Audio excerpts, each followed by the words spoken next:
Testify, testicle. Hey, we're recording. I thought we were just testing. I told you already. Oh, I didn't really listen. Hey fans, it's the Beer City Bruiser on day whatever of this quarantine, and I seem a little down. That's because I'm not able to go to the bar. All the bars in Wisconsin have been shut down, so I'm left here on my front porch. I told you I'd start some daily vlogs and let you know what's going on. Normally what I do in my daily life is I get up, go to the gym, work out, go to the bar, say hi to a couple friends, and just try to keep my name out there. With this quarantine, the bars are shut down and the gyms are shut down. And well, Rhett Titus the other day put up a workout video, so I figured I'd put up a video of me working out. Beer of the day is a Guinness. The reason it is it was St. Patty's Day. And I got to be in Vegas with Sasha Martina, and she told me her dad wanted to see me drinking a Guinness. So, Mr. Session Moth. There you go. Shirt of the day, Brian Pillman. Picked it up at the Las Vegas Fight Shop. If you're ever in Vegas, go to the Las Vegas Fight Shop. They have everything: boxing, UFC, current wrestling, old wrestling, Ring of Honor, AEW, WWF, NWA, WCW, WWE, everything. Go, Las Vegas Fight Shop. And James Brown, I got a Pillman shirt, you don't. So I'm going to try and do these daily through this whole quarantine thing. I don't promise I'm going to keep up with them afterwards, and depending on my nag wife, if she can get them up in time, hopefully you fans will be able to see it. So if you want, shoot me some questions. It's a hashtag AskBCB on Twitter, or if you want to go on my Facebook page, the Beer City Bruiser, you can ask questions there and I'll answer them. Currently what I'm doing in quarantine, playing a lot of Call of Duty Modern Warfare. I'm currently reading comic books again. Right now it's Punisher versus the Marvel Universe, which I forgot to bring out here. Of course, drinking beer and everything.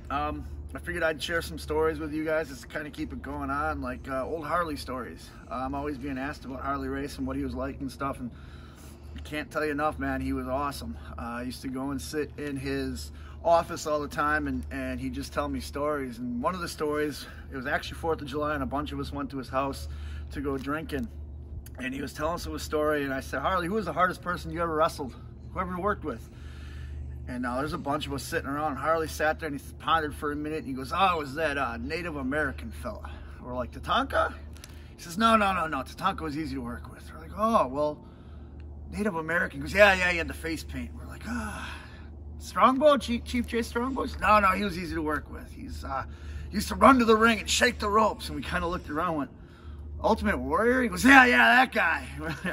Harley, he wasn't Native American. Well, he wore face paint. So that's my Harley race story for today. Let me get to some questions that I got on the Ask BCB. This one's gonna be from Twitter. At Kevin Kims, hey, what's up? Asked me who my favorite manager was ever to work with.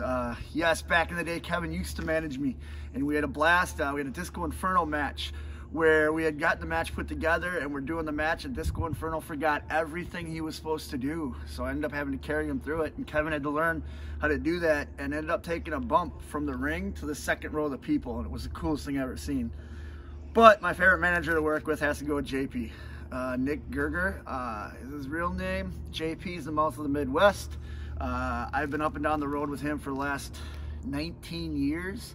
I've been in numerous fights, which I'll tell you guys about later on, future blogs, like the time that we fought a whole town, or the time that we had so much heat in the ring, a biker gang chased us through the streets of Pulaski into an old folks bar. Tune in, I'll tell that story tomorrow. But JP, one of the best I've ever worked with. Only forgot one spot ever in his life, and that's the bare knuckles. So he just told me to kick the guy in the nuts, and I did.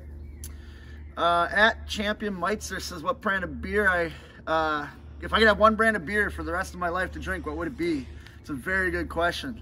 It would have to go with Yingling. Me and Brawler, Bouncer, one half the tag team that I'm in, the Bouncers, Brian Malonis. Me and him always find Yingling whatever town we're in. They just came out with Yingling Lights. We've been experimenting with that. Hopefully sometime I can get him on this vlog, but with video software and him in New Hampshire, me in Milwaukee, it's really weird. It's really weird not being on the road with him. I'm with him all the time, so we've been texting left and right to the point that my wife's getting kind of annoyed. She thinks I got a side piece.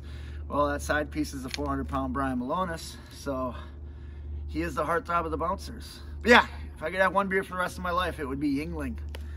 At podcast right now says my favorite bar food to go to. That's another good question. See, when you hang out in the bars as much as I do, some bars have just food, some bars have great food. One of my go-to on every single situation is chicken wings. Every bar in America has chicken wings. So if I sit down and don't know what to get, I get chicken wings. I'm not a hot and spicy type of guy, so I usually get them with something on the side, like a ranch or something like that. Unlike Dan Moff or Brian Malonis, who love the spiciest stuff they can get and always trick me into eating that food, because they say spice helps with the beer. Yeah, whatever, guys. So yeah, chicken wings. That's my go-to. Last question is from R. Corona. My favorite Milwaukee beer. I'm gonna go with Miller Lite. It's one of the best beers around. It's found nationwide, and I love it. I also like Coors Light, which is made by the same company as Miller Lite. I know there's a lot of brands out there with like local breweries and stuff like that, which I love going to local breweries. If you're a local brewery, you want me to come and try out your beer, hit me up on social media, and I'd love to do a brewery tour. Maybe bring the camera with me. We could drink and have a good time. But my go-to Milwaukee beer is going to be Miller Lite, man. Like, it truly is one of the best beers around. Was it less filling, great taste? I think they used to say. Yeah, sure. Okay. Anyways, that it is. So it's cold here in Milwaukee, and I'm starting to get nice and cold. Normally at bars they have heaters on, and Wisconsin hasn't done that yet. So I'm gonna get going. Tune in tomorrow for my next vlog. I'll discuss more questions from Facebook. I'll tell you about a story when we got into a huge fight and had to fight our way out of a town. And I'll get you another t-shirt of the day, another beer of the day.